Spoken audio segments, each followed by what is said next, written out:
Hello, good morning class 8। हम लोग कर रहे थे आप लोगों का व्याकरण भाग मतलब ग्रामर पार्ट।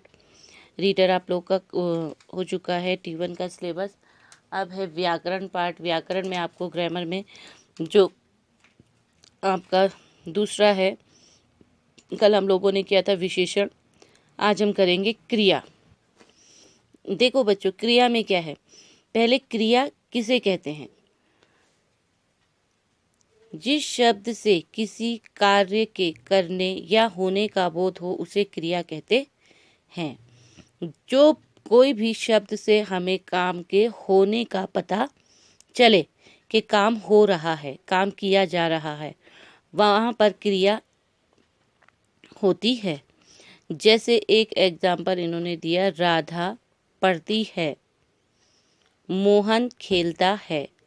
तो यहाँ पर राधा और मोहन, राधा पढ़ने का काम कर रही है और मोहन खेलने का काम कर रहा है।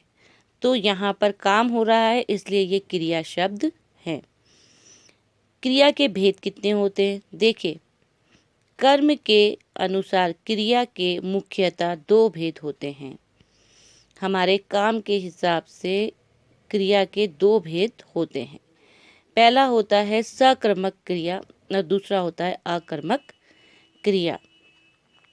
अब देखिए बच्चों, सकर्मक क्रिया में क्या होता है? सकर्मक क्रिया, क्रिया के व्यापार का फल कर्ता पर न पड़कर केवल कर्म पर पड़ता है तो उसे सकर्मक क्रिया कहते हैं। जिस क्रिया में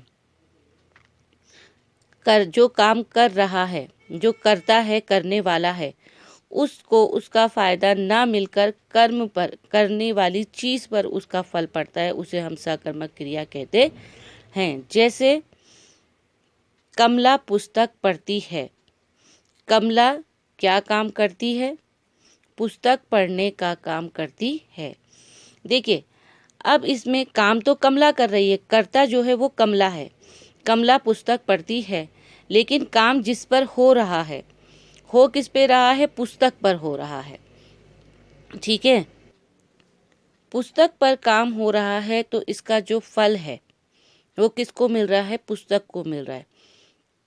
क्योंकि किताब के अंदर ऐसी पढ़ने लायक चीज़ें या फिर ऐसी नॉलेज की चीज़ें हैं जिसका फ़ायदा कमला को मिलेगा, लेकिन उसका फल किसको मिल रहा है? पुस्तक को मिल रहा है, क्योंकि उस पुस्तक में ही वो चीज़ें हैं जिसको पढ़कर वो नॉलेज हासिल कर रही है। जैसे अभी हम पढ़ रहे हैं, पुस्तक पढ़ रहे हैं, ठीक है।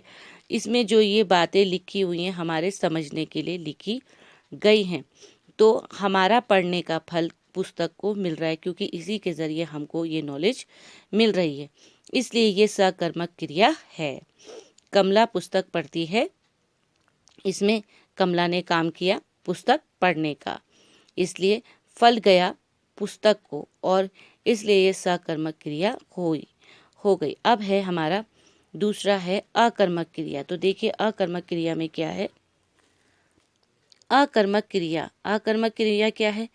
जिसमें क्रिया के व्यापार का फल कर्म पर न पड़कर कर्ता पर पड़े, उसे अकर्मक क्रिया कहते हैं। जिसका फल कर्ता को खुद मिलता है, करने वाले को खुद मिलता है, वहाँ पर अकर्मक क्रिया होती है। जैसे कि कमल डरता है, अतः डर कमल को है, इसलिए अकर्मक क्रिया है। खुद का फल खुद को मिल रहा है, खुद के काम का फल खुद को ही मिल रहा है। डरना, जो डर रहा है वो, ठीक है ना, तो खुद कमल डर रहा है अपने आप, तो इसका फल, डरने का फल कमल को ही मिल रहा है, किसी और को नहीं। क्योंकि अगर वो डर गया, उसको किसी चीज़ से भय हो रहा है, तो वो खुद के लिए है, खुद अपने ऊपर ही उसके हो रहा है, तो इसलिए यहाँ पर अकर्मक क्रिया कहलाई जाएगी। देखिए, सकर्मक क्रिया में फल मिलता है कर्ता को नहीं, कर्म को मिलता है, लेकिन अकर्मक क्रिया में कर्ता को इसका फल मिलता है, मतलब करने वाले को ही इसका फल मिलता है, इसलिए यहाँ पर अकर्मक क्रिया है। तो बच्चों यहाँ तक आज आप लोग अपनी कॉपी पे अच्छे से लिख लेंगे। यहाँ तक ही आज आपका होमवर्क है। तब तक घर पे रहिए, सेफ रहिए। तब तक के लिए खुदा हाफिज़।